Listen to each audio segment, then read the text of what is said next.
method. So the phase 1 is the warm-up, and it includes the head, arms and shoulder, our torso, and our legs. So in our head, we have a head gentle nude, which is a head gentle nude. So like yung this, and this. It should be like 10 counts each side for about 30 to 1 minute time lang. So like first 10 counts, 10 counts, 10 counts, and of course 10 counts. The next one is our arm and shoulder. So we have the arm and shoulder circling, and also the cross body shoulder stretch. Ganito po siya gawin. Like for our arm circling, 1, 2, for about 10 counts. 1, 2, 3, for 10, and backward for 10 counts of 10. And for shoulder, 10 counts, 10 counts. And next, the cross body shoulder stretch is like that and that. So the right side muna before the left side, always and always. So yes, yun po siya. Next is our torso. We have the torso trunk stretch and the trunk stretch, yun. And like something stretching about your torso, stretching your torso. Yung with and without bracket, like ganon siya na pagka-stretch for about 10 counts only for about 2 minutes. Yes.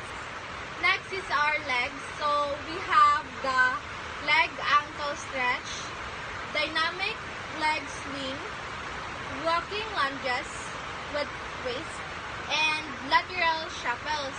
So we need to do it for 8 to 12 reps or counts na lang, and for 4 to 6 minutes since maraming legs exercise dito. And for phase 2 naman, dito na yung conditioning exercises.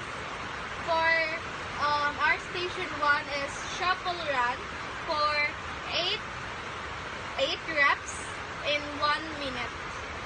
You need to have 2 endpoints or 2 points where a person run back and forth within those endpoints lang. The next naman is the ladder drill. So they have like pwede ka maka-create og exercises using your TL sa ladder drill, and like this, like high knee, like like 1, 2, 3, like they have a ladder na you need to step on it inside the box. And the next is the 1 foot step, like for example 1 box isa ka TL, so 1 box isa ka TL, and the next isa ka TL na naman. And next is the 2 foot step side,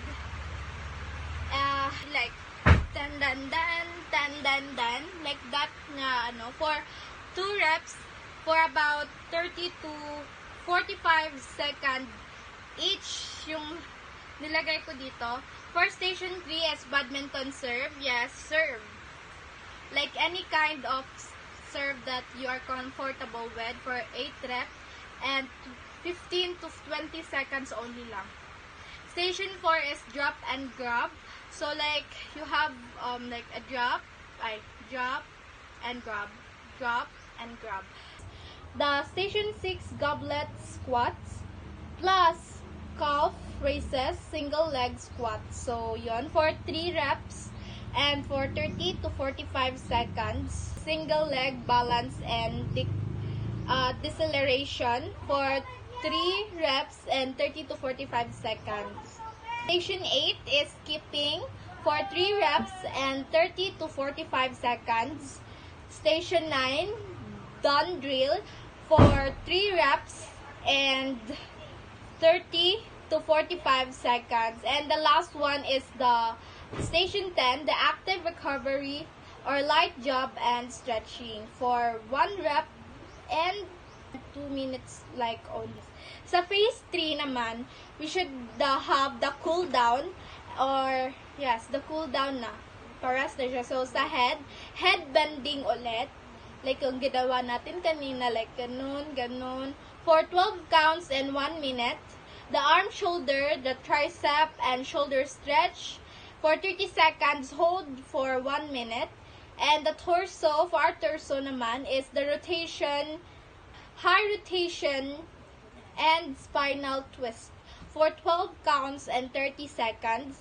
And our legs is the ankle rotation, hamstring stretch, quad stretch for hold for 30 seconds each and 1 to 2 minute time.